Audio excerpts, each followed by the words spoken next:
Good morning, everyone. Welcome to our Broadband Solutions discussion, sponsored by the Milwaukee Journal Sentinel, USA Today Network Wisconsin, and Marquette University's O'Brien Fellowship in Public Service Journalism. I'm Rick Barrett, reporter with the Journal Sentinel and a recent O'Brien Fellow. We are honored to have with us 7 experts in the broadband and telecommunications fields, whom I will introduce shortly. With their help in 2 groups, we're going to have a lively and informative discussion about the challenges of making high-speed internet service, like electricity, available to every household in the state. If the solutions were easy, the problems would have already been solved. But unfortunately, there are still thousands of people in rural Wisconsin and in cities lacking an affordable and reliable home internet service connection. Before we get started, I'd like to introduce Dave Umhofer, director of the O'Brien program at Marquette and a Pulitzer Prize-winning journalist. During my O'Brien Fellowship, Dave was incredibly supportive of my reporting on broadband issues, especially early on in the pandemic when we had to scramble and come up with workaround solutions for just about everything. So I'd like to introduce Dave, please. Thank you so much, Rick, for your work and that of your Marquette student journalism team of Kelly Arsenault and Chris Miller. And of course, thank you to our partners at the Journal Sentinel. The kind of in-depth work that you have produced is what the O'Brien Fellowship loves to support. It's why we bring professional journalists to Marquette for a full year with full funding. We try to support journalism that educates people about possible solutions, not just problems. And I hope this dialogue today can spark some needed change. Rick, I know you're not done with your broadband reporting. You are the hardest working guy in journalism, I think. We look forward to upcoming stories, looking at the issues, especially as it plays out in urban areas. Thanks to all our guests today. Have a great show, everybody. Thank you. Thanks, Dave. Appreciate that very much. Now we're going to play a short video from Buffalo County, Wisconsin, where Mike and Sandra Wright have struggled with poor internet and phone service, the latter of which was a serious concern when on February 3rd, 2019, Mike was injured in an accident on the farm. Our internet's very slow because oftentimes it's what we call the roundy. You sit and watch the round. You go round and round and round and round and round. So sometimes we have to get up in the middle of the night or really early in the morning or something like that to even use it. So and we're trying to start a small business here, and it's almost impossible to get it off the ground. So just a short distance from here, there's 2 different places that are copper wire that's laid right on the ground, and it was hooked to corn, and it was wrapped around barbed wire and stuff, not buried. Whenever it rains, then our phone doesn't work very good. Of course, the internet is almost impossible. 2 years ago, there was our shed that had a lot of snow load on it, and it collapsed. The roof ended up collapsing on me, and I happened to be in a spot that it didn't kill me, unfortunately, but my wife had trouble getting through in a panic to 911 to help me out. It's greatly concerning because you never know what's going to happen. We had a neighbor that had a heart attack and she couldn't get a hold of 911 or through 911, and I had that accident, so you never know. Well, it's so important because just to have that connection with the world and what's going on and with health and with just all kinds of things are shifting to internet. Even something simple as directions to put something together. I mean, it's getting pretty basic, and even affects our land values here, because if you don't have it, then people don't want to come here, and just all sorts of ways like that it can be more effective for us. It's much like the back in the day when the electric and power, it came to the cities, and then it didn't come to the rural. Rural had to wait many, many years, and finally they got the rural electrification movement where they brought the electric out. And because of it wasn't really a money maker for the big corporations, they formed co-ops and they brought in electricity, which brought farms into the next movement or what's going on. And Yeah, I really believe that if you were to make the internet more available, actually, really to rural people, it would really benefit in jobs and in many different ways, because the internet has so much variation or different things to offer that it would be extremely helpful for all those who are out here, and especially for the economy of the rural areas. Okay, very good. Now, in our first group of experts, we have Shirley Bloomfield, Wisconsin native and CEO of NTCA, the Rural Broadband Association; Rebecca Cameron Valcq, chairperson of the Wisconsin Public Service Commission; Keith Gabbard, CEO of Peoples Rural Telephone Cooperative in McKee, Kentucky; and Jim Tuckwell, chairman of the Vilas County, Wisconsin Economic Development Corp. Welcome to all of you, and thanks very much for being here today. To begin with, I've got some prepared questions, and I wonder if we could just maybe jump right in. First question for Shirley. What are some of the innovative solutions you've seen for getting service to rural places, and how did it happen? What did it take to make it happen, Shirley? Well, thank you so much. And I'm delighted to join this conversation, because you said it perfectly when we kicked off, Rick, that if broadband were cheap or easy, we'd actually have this already taken care of.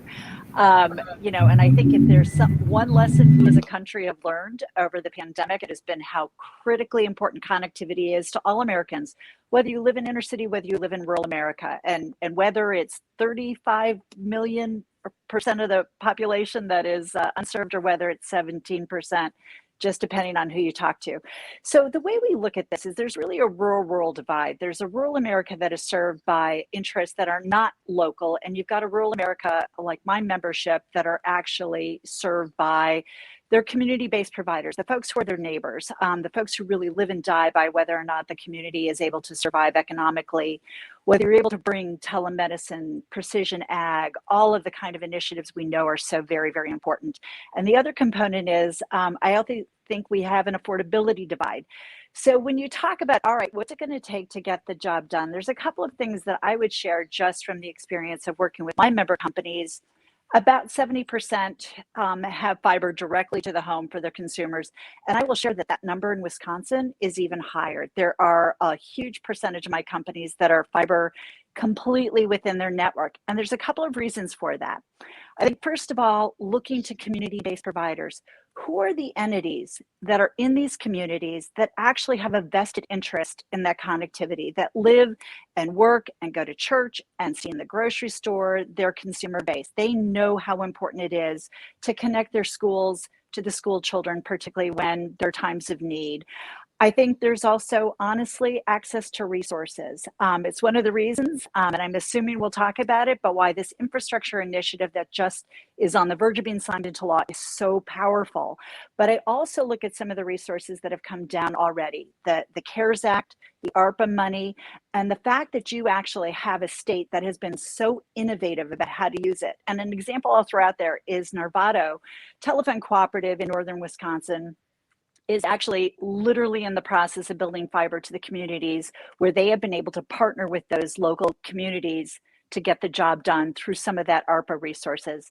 The third thing I would say is looking at things like affordability, digital inclusion, adoption. What are those pieces that are not planted in the ground, but are just as important to thinking through how we build some momentum around getting broadband deployed and getting people to understand the value proposition that broadband brings to them. The fourth, I would say, is robust state efforts. And this is where I think Wisconsin shines. As a matter of fact, Wisconsin actually gets an A rating from the R Street Institute for the implementation of what you've been doing. You have a very active broadband office. Kudos to you, because there's a lot of states that are way behind Wisconsin's effort. You have a very proactive PUC. Another real plus. How do you get somebody who can connect all of the dots to where funding is coming in and how to get it out to the right places and to the right communities? And last, I would just say partnerships. It's really all about thinking how we can create whatever flavor it is of partnerships, whether it's telcos working with telcos, whether it's broadband providers working with their localities. Like you just showed the couple in Buffalo County.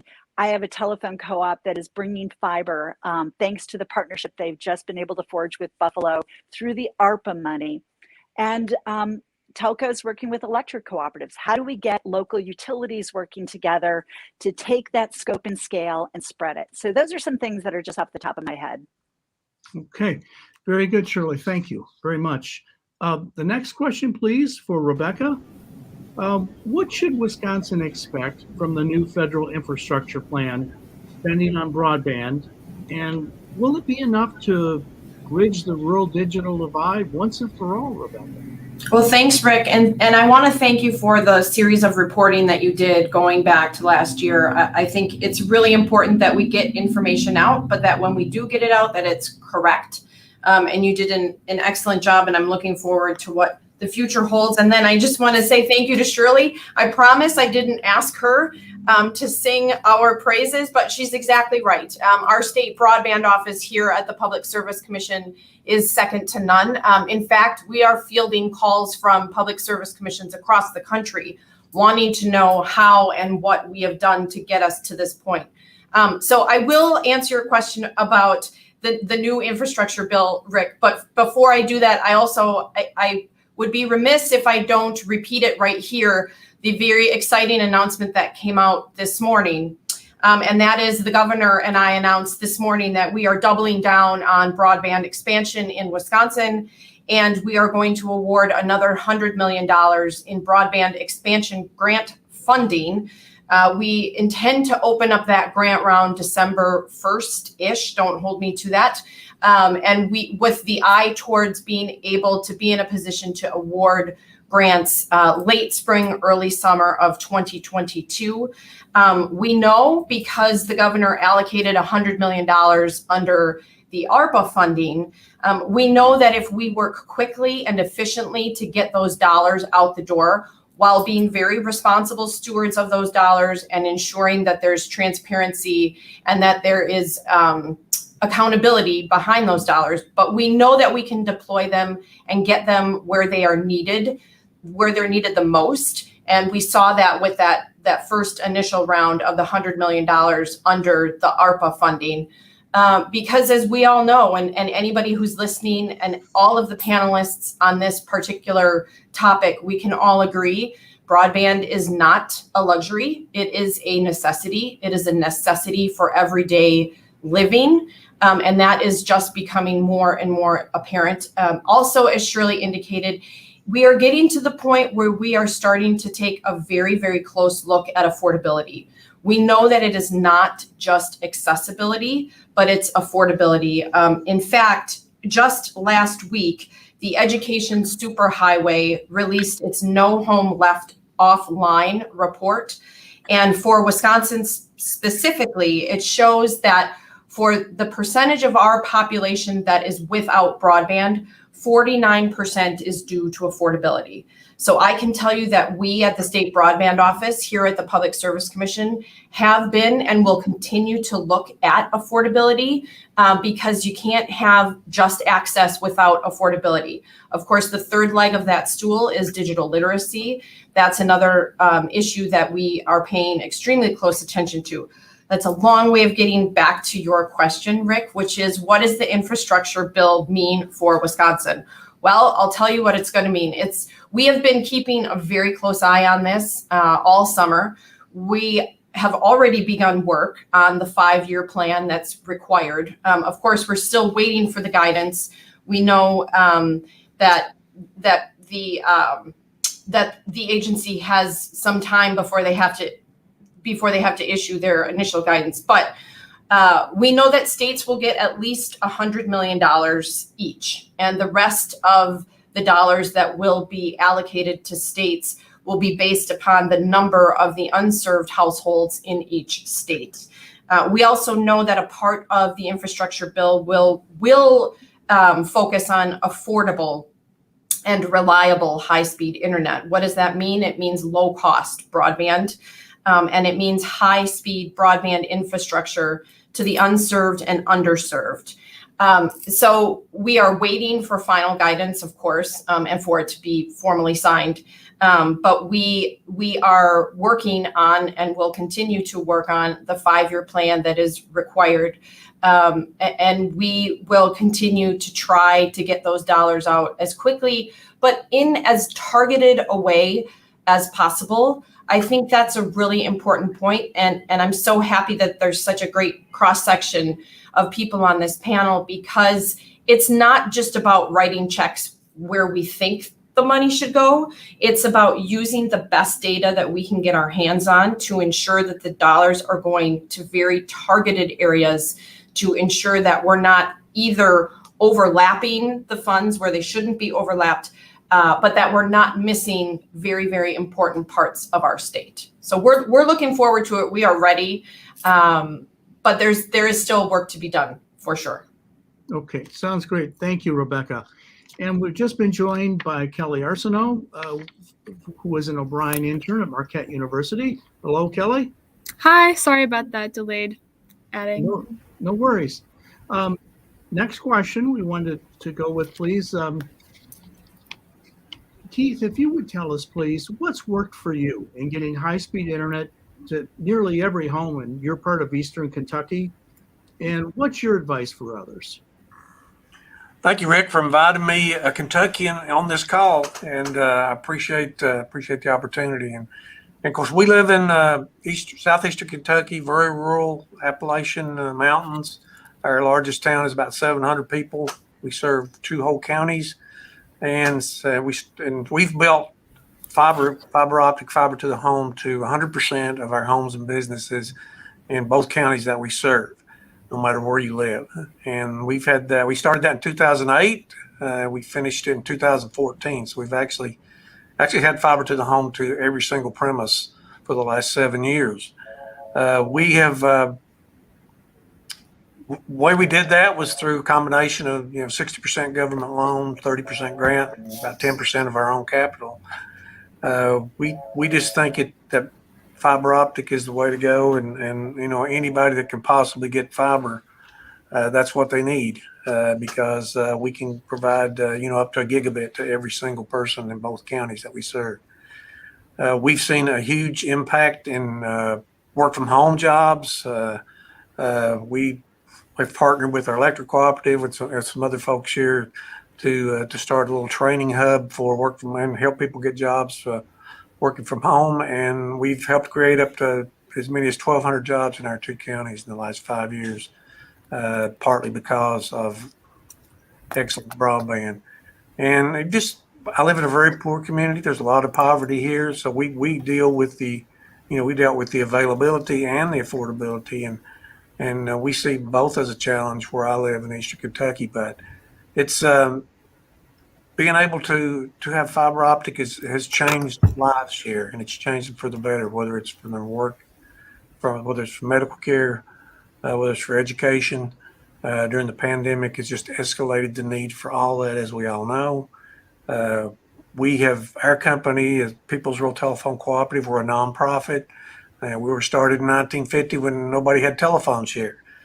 So, we see this broadband thing, as the guy said in the video, something like providing electric to everyone. We just feel like everyone, no matter where they live, deserves to have quality broadband, and we think fiber optic is the best way to do it if possible. Okay, very good. Thank you, Keith. Next question, please. Jim Tuckwell. What's worked for you in Wisconsin's North Woods, and what's your advice for communities who are struggling to get better service? Thanks, Rick, and thanks for having me on today. We have a real opportunity here to improve broadband. We do have places in the county where it's excellent, and we have places in the county where it's not so much. And so our approach, given that we were fortunate to have 8 different internet service providers servicing Vilas County right now. And so we've taken the lead for the county starting about 1.5 years ago as the Vilas County Economic Development Corporation, and we're also a nonprofit, to really work with internet service providers and work with each of our communities, of which there's 14 towns and townships, and also the Lac du Flambeau tribe, and help each one of those and work with each one of those to develop their own broadband work groups. Because we have a number of different internet service providers, we don't really have a one-size-fits-all, kind of a solution available. So we're working with each of the different communities to help define what is the best strategy for them, and then to work together with the ISPs, the internet service providers, to accomplish that. Particularly now with the beginning rollout of the Rural Digital Opportunity Fund, or RDOF, we're working to identify, how that rolls out throughout the county, and working with the towns and ISPs to see, which addresses are not in the approved RDOF census tracts, so that we can identify how to, as RDOF implementation is rolling out, also address the non approved RDOF addresses, so that we can really bring broadband throughout the whole county in an equal fashion. That's really critical to our strategy to diversify and grow our economy, which is very much tourism based. Our strategy is to recruit entrepreneurs, remote workers, and expanding businesses. We began this before the pandemic, and actually the pandemic proved the strategy. But rolling out broadband equally throughout the county is key to accomplishing that. And so that's really the approach: working individually and developing individual strategies and connecting the ISPs with the townships, and trying to make it as efficient as possible for the ISPs to get things done. Okay, very good. Thank you, Jim. Some questions now for the overall group, and I'll just kind of toss it out here for everyone. With the Biden infrastructure money, will rural areas that already have, modest service of 25 megabits per second downloads, 3 megabit per second uploads, will they be eligible for an upgrade, or how do you foresee the infrastructure money being used? I'll go ahead and just jump in if that's okay, Rick. So I think one of the things that Congress did extremely well in this initiative was they really thought through, how do we prioritize? And obviously the highest priority are those folks who are just unconnected. We've got a lot of work to do to make sure that what people used to think was acceptable speeds, and I think every one of us would say what we thought. We would laugh at the fact that 10.1 is acceptable. We wouldn't be able to do this streaming event right now if that's what we were all on. But we've really got to make sure that we prioritize those who are not yet connected. And that's one of the things that I think the legislation actually does a very, very good job of. And so I think you will see, as Rebecca pointed out, we now hit the regulatory process. So while everybody's very excited about this law being signed into law, it now has to go through the rulemaking for NTIA. And NTIA is a department within the Commerce Department that is going to be controlling the $42 billion that will literally be dollars that'll be going into plant. The rest of that money that equals the total $65 billion for broadband will go into things like affordability and digital literacy and tribal support and middle mile support and some of those initiatives. So I think that's really important. But those who are at what we would consider to be subpar speeds, which in this legislation is anything less than 100/20, will actually also then kind of be on that path. But I think what we're going to do is see a lot of sequencing. I also think that NTIA is going to provide a lot of guidance to states, but I think, again, this is where Wisconsin has a head start by having leadership at the state level and at the broadband office level and at the commission level and the governor's office that has really been focused already on how will that money come down.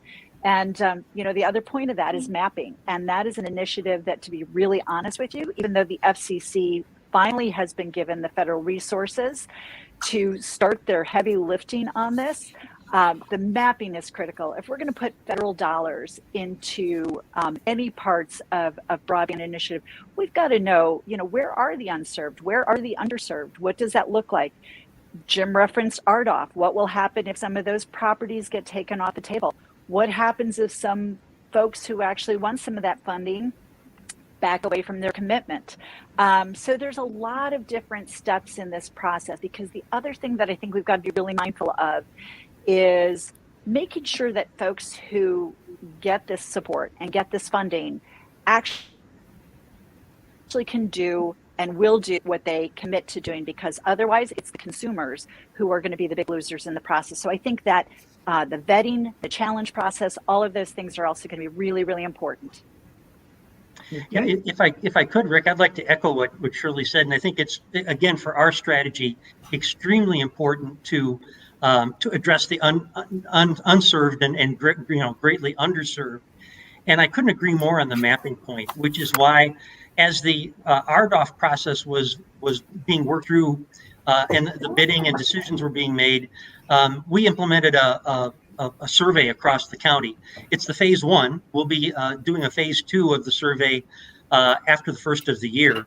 But we're now building a database and working with our county geomapping department to get that data and identify on a household by household basis, at an address level, what their speeds are, and really clearly identifying where we need to focus. And Rick, if I could just jump in, we are going to replicate something similar to that on a statewide level, because we know that we need to have really good data before we go down the deployment path, especially as we get now to the areas where we are making meaningful progress in terms of reducing the number of truly unserved. We still need really good data to see who remains unserved or who remains critically underserved. And we are going to be issuing an internet self-report to the state of Wisconsin that's going to be coming before the end of the year. We are also exploring ways to really get spatial data from those who are applying for broadband grants, because we know that if we have that data, we can use a scapula instead of a big machete in terms of being able to figure out where those dollars go. And then the last point I will make, and Shirley touched on this, is that under the prior round, under the ARPA guidelines, it was very clear that those dollars had to be used for fiber. There was really no wiggle room in the way that the guidance was written. And a lot of people ask me, well, if you have this sort of embarrassment of riches coming from the federal level, why do you still need dollars at the state level? And the answer is because you can't build fiber everywhere. We recognize that fiber is future-proof. We recognize that fiber is the best technology out there right now. We also recognize that we have things like cranberry bogs in the state of Wisconsin where burying fiber just isn't feasible. So there are very unique and specific circumstances where something like fixed wireless or something like a satellite would be the only way that we can really get to those who remain unserved. Okay, very good. Thank you, Rebecca. That kind of leads right into my next question. What about Starlink? I mean, could that be the universal solution? And for people who aren't familiar with it, Starlink is the effort by Elon Musk with low Earth orbit satellites. I mean, potentially it could reach everywhere in rural America. What are your thoughts on it, please? Well, we actually have one of our volunteers at the Vilas County Economic Development Corporation that's a software engineer for a high-tech company, a Fortune 500 company in California.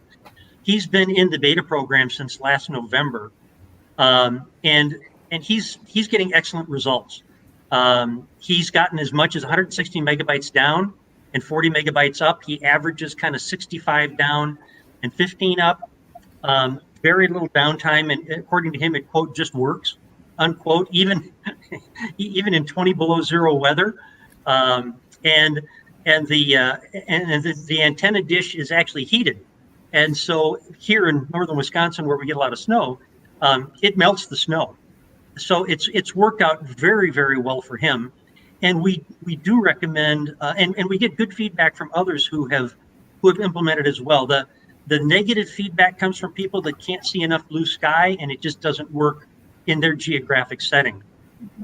However, to answer your question, I think the Starlink business model really isn't to compete with the traditional internet service providers or to compete with fiber. It really is designed and aimed at a market that's, quote, kind of at the end of the road. And that's where we see it fitting here in northern Wisconsin. And it's the beta program, which was targeted to end at the end of last month. It has, for those that got into it, has worked out very, very well. Okay. And I'm probably going to be a little bit less bullish. I think that it is going to take every tool in the toolkit. We know that. We know that if we're really talking about connectivity for everybody, and they're just going to be localities that will have more challenges. I think fiber is absolutely the right investment. It's the fastest. You can do synchronous speeds, and that's another thing we have learned during the pandemic is that it's not just it's not just the downloads. It's the uploads now. If you've got somebody sitting at the kitchen counter doing a VPN, somebody Zooming, you need that upload speed, and we monitor. Our members share their network usage, and that demand for uploading is going up as well.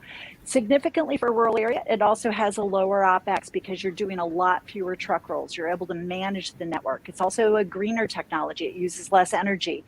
The thing that I get concerned about with the satellite is that, they've won a lot of money in some federal initiatives, including RDOF, to put broadband into places where they've never commercially been able to offer the speeds that they are saying that they're able to do. And I also, it's an expensive option. And I think, it's $500 for the base station, $99 a month. You're looking at $1,200 annually for a family to get broadband connectivity.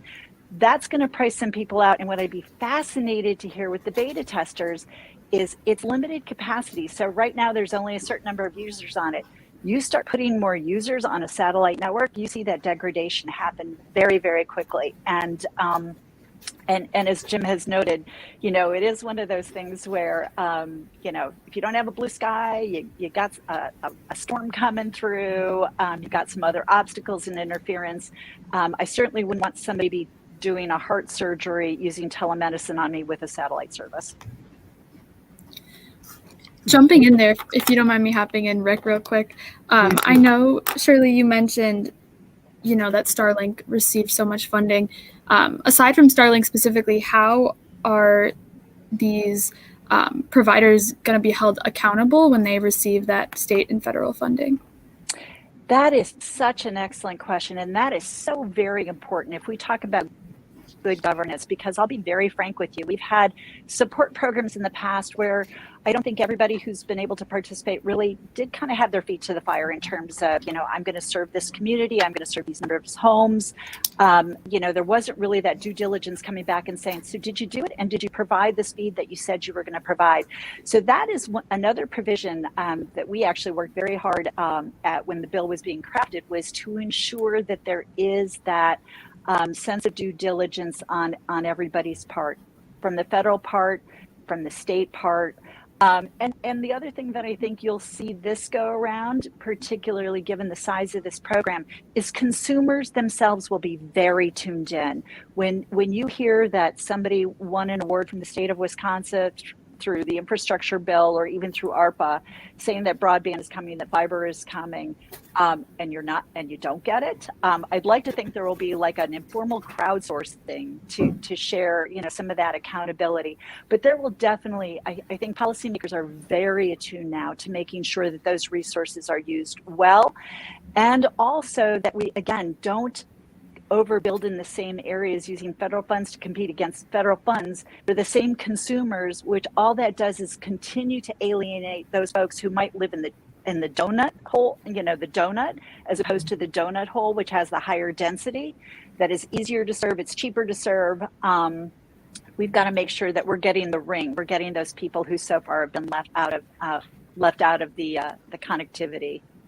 That's exactly right. And from a governance and compliance perspective, we at the state level, our broadband expansion grant program since its inception has been run on a reimbursement basis. So we do not send dollars out the door until we know that the project has been completed, and that it's been completed in compliance with what the applicant represented when they applied to us. So we do, as we've learned round after round after round, people talk. And when a community gets what they deem to be passed over, they keep an eye out, and they I think Shirley said it correctly. You know, it's almost like a crowdfunding type of compliance, but we have that in our grant agreements. So we are only reimbursing once the project is completed. Okay, very good. This has been great. Very, very helpful. And we're going to get back to you all in just a little bit, but I want to make sure we have enough time for our second group too. So we're going to switch gears here a little bit.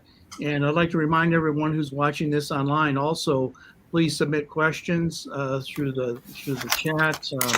We'd love to have your questions and thoughts on this as we go along. Our next group of experts will focus on the challenges of getting an affordable home internet connection to thousands of people in cities, including Milwaukee and Madison, where service is often available, usually available, but in some neighborhoods, it's substandard or isn't widely used.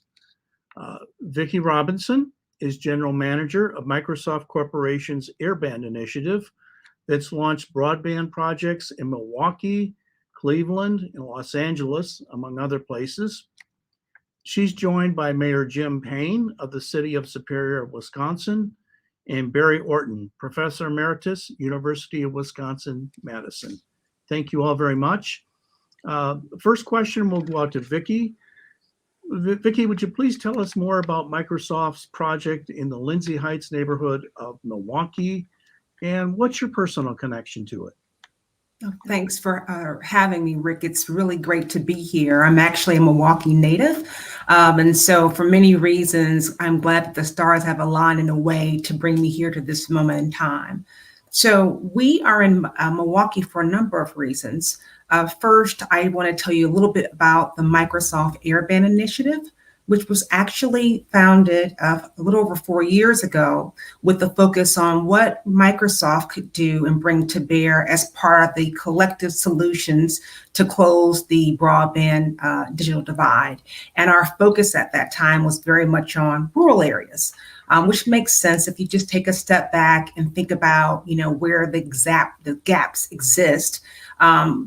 Where rural communities stands out, because what we're talking about when you think about the digital divide and how it presents itself is in large part talking about areas that have no access to service. What we've done since that time, actually a little over a year ago, is expanded our work and our footprint into urban centers. And we've done this work as part of broader work that Microsoft is doing to address racial inequity. And so what we're doing now as part of the Airband community, the Airband Initiative, is expanding our footprint, not just to what we could do and partnering with others to help close the rural digital divide, but what we can do to actually meet the urban digital divide as it presents itself. And in that instance, Rick, what we tend to be talking about and focused on is not lack of access to a service, but really how do we drive adoption, a primary barrier to which is cost and affordability, which brings us to Milwaukee. And so as part of that work where we've extended our footprint into urban centers, we really wanted to focus on areas where there was a large concentration of racial and ethnic minorities who were not connected, essentially offline. And so if you look at the data for Milwaukee, it's quite stark, and it's important to have your thoughts and your work anchored in data. And so if you look at the FCC's data, versus Microsoft data and where things stand in the county of Milwaukee, according to the FCC, broadband is available in 100% of the county. That's the data. If you look at Microsoft data, which focuses on the number of people who are actually using the internet at broadband speed, you see quite a different picture. You will see that based on that data, there is a little under 400,000 people in Milwaukee County alone who are not connected. That represents over 35% of that population, which is huge. And so from our perspective, if you're really talking about getting underneath the problem, you have to start with the data and hard data in mind. And so it's against that backdrop that we were able to include Milwaukee as one of our 8 signature cities in which we wanted to to try different solutions to address the digital divide as it presents itself. And so it was, I guess it was serendipitous that we find ourselves in Lindsay Heights. I was actually born in that community. I don't want to say how long ago, but as part of that work, we're partnering with internet service providers as well as nonprofit organizations to really bring digital equity programming to Lindsay Heights and the surrounding areas within Milwaukee. And when I say digital equity programming, what I'm saying here is that we are talking about affordable broadband services. PCs for People, our partner within the city at this time, is providing affordable broadband at $15 a month, and it's for 50 megabits per second down and 10 up. To anyone living in Lindsay Heights. You don't have to go through any elaborate qualifications or applications. If you live there, you can get access to the service, but not just the broadband service itself, but also devices that are affordable. As may be implied in the name, PCs for People actually provides devices as well alongside their affordable connectivity offering. And just as equally as important, and there's lots of scholarship to support this, we're bringing important digital skilling to actually show members of that community how to use broadband connectivity once it's made available, and not just how, but how it can be an accelerator or foundation for driving digital transformation to improve lives of the citizens living in that community and beyond. So we're really excited about this work, and we think that it can stand as a blueprint for how you really address digital divide issues as they present themselves in urban centers, which tend to have historically at least been left out of the conversation. And we cannot do that now at this moment. There's way too much at stake. Okay, very good. Thank you, Vicki.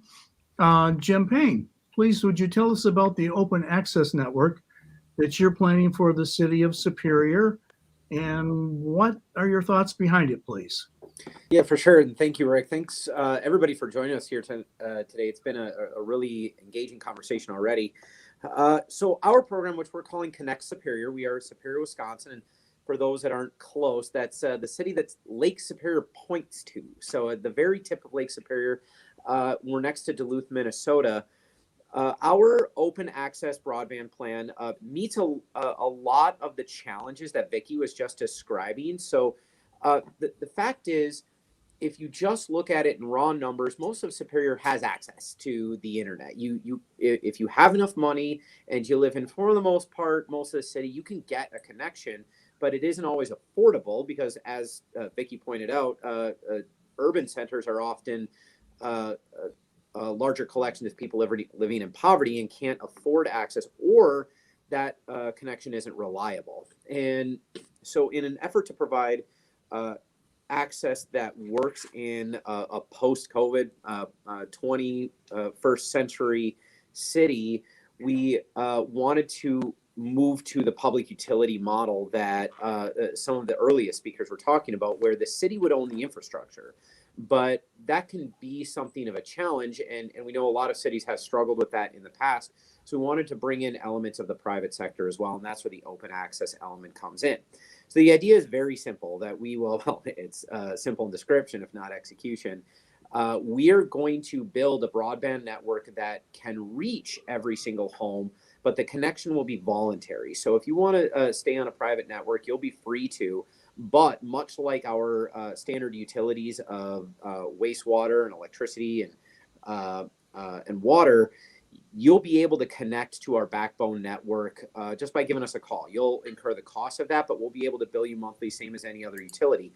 But we're not going to provide the internet. We're only going to create the backbone network. We're going to invite independent private ISPs to compete on the network. And what makes it open access is, of course, anybody will be able to provide access to the internet on our network, but individual users will be able to switch independently at will whenever they want on their network. And so that's what we're finding is likely to be the most popular part of the service, that if you don't like the internet that you're getting, you can just switch, just push a button and have a different provider. So all told, we completed our master plan to map out the costs. We found that it will in fact decrease costs compared to the private sector, which currently provides a reliable broadband connection. Sometimes it's not very reliable, but to get anything meaningful in modern day America, it's roughly $75 a month for residential. And to get the real high speeds that a lot of businesses demand can be hundreds and hundreds of dollars a month. So we're going to provide all of that, commercial and residential, for no more than $55 a month. That's access to the network, construction of the network to your house. You're not going to pay up front. You're just going to pay $55 a month. And that's the most you would pay for the most expensive ISPs that we think. That's roughly the plan. Okay, very good. Jim, thank you very much. Barry, what are your thoughts on municipal broadband and other alternatives to the large private service providers? Well, I think I've always thought municipal broadband is a good option. We're in a state that sets up hurdles to municipalities for doing that. It's not as easy as it might seem. But I think right now we're really in a very good position because of the number of dollars that are flowing in this direction. I did want to back up 1 second, and I wanted to praise the PSC and this wave of grants. Up till now, I've always used the same line when evaluating these kinds of grants. I always say it's just about a drop in the bucket in terms of what we need. Well, this time, this round, on the state level, we've used probably a whole cupful into the bucket. And now, as we just heard the announcement this morning, another cupful. But finally, this is fortunate timing, the federal government is now turning on the hose. So we're going to have a significant amount of dollars coming through. And I would say that municipalities, other public entities that are looking to provide broadband to their citizen, this is going to be their window of opportunity. One other thing that I think is really important when you're looking at the urban setting, right now, really all the urban broadband that's available, even where the maps, the so-called maps, show complete availability, is via either cable television or via the old DSL on the copper lines. We all know that the copper lines are being thrown out and not replaced by the phone companies. And sooner or later, that same kind of process is going to happen to the coaxial cable. So as we've heard all through this seminar panel, fiber to the premises is really where we've got to go. And that includes municipalities who now are reasonably served, where the service might be spotty in a particular neighborhood, or the service might not extend beyond city limits. At the moment, legally, the cable company is not required to serve everybody in the city. It did historically. So whether the cable company maintains that service, I think we're going to still be in the same position as we were before. Urban and rural are either underserved or unserved, or are becoming less served as the companies allow their plants to deteriorate. So we're really, the urban and the rural are almost in the same boat. And as to reiterate what was said about the maps, we're in a situation now with our original maps of being doctors treating patients with modern medicine using a cave drawing of a person to treat them as the basis of the knowledge. And so we really have to, as Chairperson Valcq said, we really have to fundamentally get a better database so we know what it is we're looking at first, rather than just throw money at a cave drawing. Okay, very good. Barry, kind of toss this question out to the group here. What are your thoughts about the infrastructure plan in cities? I mean, there's been some concern that are cities going to be eligible for much of this money? I mean, if they're already considered served, how do they stand to benefit from it? Well, that's going to remain to be seen. Someone had mentioned in the first panel that a lot of this is going to be triggered or gone through via the NTIA at Commerce. At the moment, NTI is waiting for confirmation of the nominee to be head of it. And that confirmation, the two confirmations at the FCC, are going to be critical to getting all this moving and having some kind of control and some kind of vision. And at the moment, those nominees are waiting. They've just been announced fairly recently, but I don't have great hopes for the Senate moving expeditiously on them. I would just, sure, thanks, Rick. I'd love to weigh in here. A couple of things. I'm very concerned, and this is, I think that we have to take a step back, and we've been talking about the maps and what the maps mean, what they don't mean. We have to all approach this recognizing that the dollars that have been allocated, the denominator was based on data that was, that not just Microsoft, but many others believe was faulty to begin with. And so in some respects, while definitely of significant down payment and historical in nature in terms of the opportunity and the dollars that have been infused through things like the CARES Act, as well as the American Rescue Plan Act funding, and now the prospect of the infrastructure bill funding, we have to approach this with eyes wide open that at the end of the day, we may not have enough dollars through these various mechanisms that are either in existence now or to come to actually solve this problem in a meaningful way. And so it will be very important as the dynamic shifts from, the FCC, where I spent a lot of my career working on these issues, to NTIA in the states, that we approach this with that in mind. And so it will be critical to establish principles which will dictate, in some instances, trade-offs. So, for example, if we're thinking about not just urban centers, but really everywhere, if you're talking about fiber, in a lot of instances, you may be thinking about, you may be sacrificing time to actually deploy, cost, and whether or not it's cost effective or not. And so I just think that that's important to think through the opportunity just more generally as we talk about the infrastructure bill going into law and how to ensure that cities are not left behind. And I say that, Rick, because if you're already talking about a framework in the infrastructure bill itself, it's heavily weighted towards infrastructure, as implied in the name. I think it's a little over $42 billion of that $65 billion pot, which was originally $100 billion, is allocated strictly for infrastructure.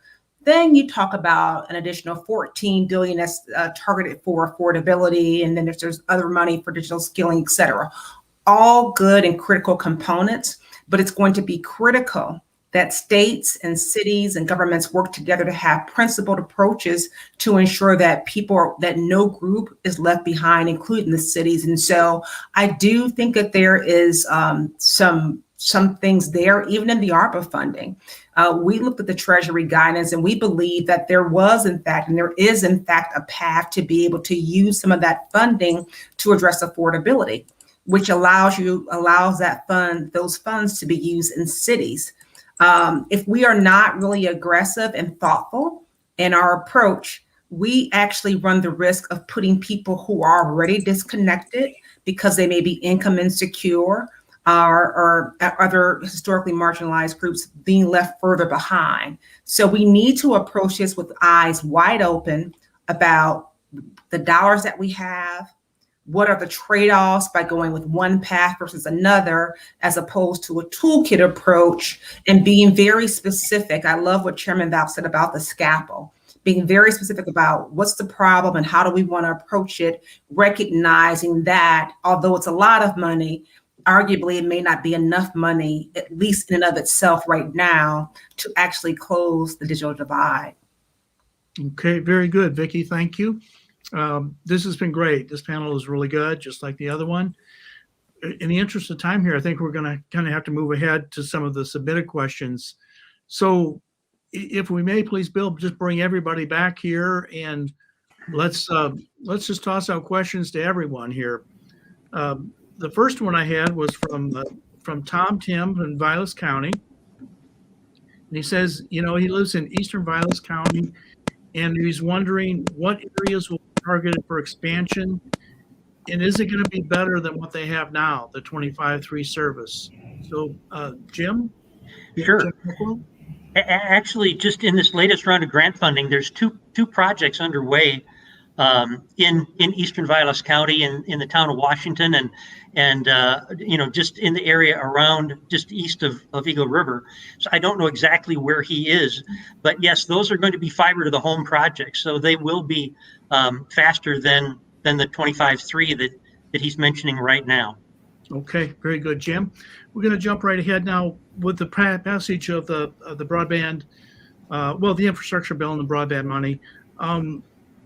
When will we begin to see the grants associated with it, and what form will the application process take? I know it sounds like it's going to be fairly lengthy. What are we looking at, another year or more before we start to see some of these projects in the ground? So for the $100 million that we just allocated under ARPA, the deadline is December 31st, 2024 for those projects to actually be connecting communities and to residences and to businesses. In terms of the infrastructure bill, we've got to wait until we get that guidance from NTIA to get a better understanding of what the deadlines are going to be. But there is a little bit of lag, right? So I appreciate Professor Orton's analogy of the drop in the bucket and the cup and the hose. It's going to take a little while for us to see the impact of these past 2 cups that we've used. But we have been and will continue to ascribe deadlines to when those projects have to be completed. Okay. And I would like to just about those. Go ahead. I was going to say one other thing. I have to applaud the first round that I've seen of awards from the state, particularly for some of the names I didn't see that had applied and didn't get any money. I thought it was a very judicious round of grants, and I really appreciated seeing them. Thank you. We appreciate that. And just by a note of comparison, I will share I was in Kansas last week. Their deadline for their very first round of ARPA money isn't until the very end of this year. So Wisconsin has a very nice head start on some of these other states. To the timing of the infrastructure money, this is where we do the Washington, D.C. hurry up and wait. So I will say I really don't expect to see money going out the door into the ground until maybe the first part of 2023. The regulatory process, there's going to be a rulemaking process. Obviously, we will see folks will be contesting things. It will then have to translate to the states, who will take the interpretation of what they've gotten from NTIA as they also go through their distribution, in terms of how much of that money will they get based on how many unserved they actually have. And then I think the other thing to just throw into the mix is you've had ARPA, you've had CARES, you'll have infrastructure, you'll have regular deployment, and we have supply chain issues. We have difficulty getting CPE, consumer premise equipment, access to a lot of different things in this space. We also have a real supply chain issue when it comes to workforce training and the ability to actually have people on the ground who can put, as all of this money comes in at the same time, who can actually be digging trenches and climbing poles and doing all the work that it's going to take. So I just say that as a note of caution because it is still going to take some time to get this regulatory process underway. But I think everybody will be very motivated to move as quickly as they possibly can. Rick, if I could just add, somebody who's built a lot of fiber, and it takes a while. And right now we're waiting on a lot of fiber on order to build more into several surrounding counties. But building fiber is a marathon. It's not a sprint, but it's worth the wait. Okay. And Keith, you mentioned you're waiting. I mean, what are the supply chain issues like now? We're looking at 12-month waits on some of the fiber we've ordered. We've ordered some several months back, and we're hoping we're getting a little at a time, but we're waiting on a lot more. Okay. Is it just the fiber, or is it other equipment and things too? I mean, supply chain issues. Well, the electronics all over the place. Electronics as well, but the fiber is the big thing right now. If we had all the fiber we ordered sitting in our warehouse, we would be building a lot more quickly. Okay. And I would just kind of add on to that in reality of someone, as someone like Shirley, we spend a lot of time in DC, maybe more than we care to, being native Wisconsinites. But I think that that's even why it's even more critical to have these principles about how you're going to use existing funding that's available today, and to factor in supply chain issues when you're thinking about grants. And that's why I think a toolkit approach is going to serve states and cities well in approaching this problem, because you have to think about how these things come to bear in terms of people still either being completely unconnected with no option at all, or being underserved, being with the reality that the options that are available are not really accessible due to adoption/affordability challenges. Okay, very good. Thank you, Vicki. Kind of like to go back to Kelly's question a while ago, talking about accountability. As we're going forward here, how do we achieve that so that, when we look back in 5 years or 10 years from now, we can say, yes, these companies really did what they said they were going to do? I think it's data, Rick. I mean, I think it's data, and I think what Jim is doing at the county level, if we could replicate that in all 72 counties, we would be in a really great spot.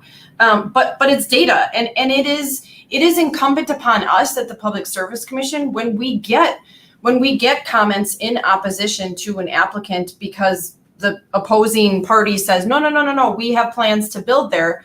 Then we say, okay, give us that spatial data so that we can actually be able to compare it. Otherwise, as Professor Orton said, you're just looking at a very crude picture on the wall, and that's not going to help anybody. So when Vicki talks about the tools in the toolbox, I would argue that really granular data is the most important tool that we can get. And we cannot afford to sit back and wait for the FCC to do something. It is incumbent upon us. And when I say us, I say me at the Public Service Commission and the State Broadband Office, that to the extent that we have dollars that we are able to distribute, we have to think about ways that how can we leverage those dollars to get better data. Okay, very good. Thank you, Rebecca. Anyone else on that? I mean, Barry, your thoughts on accountability? How do we know that this is all going to happen? Well, a lot of this stuff is done on faith, and the leap of faith is quite large in some cases in the past. And I think as the PSC chairperson said, built into these grants are going to have to be specific data points, specific reporting, specific oversight. The problem is it's in the absence of bigger oversight over landline phones. You can't dial 911, as we heard in the intro video, in some places in this state anymore, because the oversight was removed by the legislature. And the oversight over cable was removed by the legislature. So these people are really operating in a laissez-faire atmosphere now. So putting on top of that the need for oversight for these grants is very tricky when you don't have oversight over the whole operation to begin with. And I would say that Wisconsin is, and I'm proud to say this as being, my home state, is really providing and preparing best practices in this space. I think the reimbursement model makes a lot of sense. I think you could add additional teeth to that model by including penalties if things are not done at a certain time by a certain time frame. We've seen that with some of the federal dollars for the Rural Digital Opportunity Fund, but as well as the Connect America Fund. So that's another stick that the PSC and others have in their toolkit as a way to really get to that enforceability and holding providers' feet to the fire to ensure that they deliver on their promises. Okay, very good. Thank you, Vicki. Another question here, and I know we're running long on time, but this is a really good one, as are the others that were submitted too. We can't get to everyone, but there's so many good questions here. One gentleman pointed out that look, I mean, if people wanted faster internet, they should just move to areas with higher populations or where it is. It's basically, he says, except if you're a farmer, people have a choice. Your thoughts on that? Well, I guess what I would say, and admittedly I'm biased because, we live in a destination kind of an area with one of the densest concentrations of fresh water in the world. But based on census data, 19% of the U.S. population lives in a small town or rural environment. But the most recent Gallup poll I've seen, which was December of last year, said that 48% of the population would prefer to live rural if they could. And so the whole idea is, and it's what we're working on here in Vilas County, is to be able to live where you want to, not where you have to because of your work.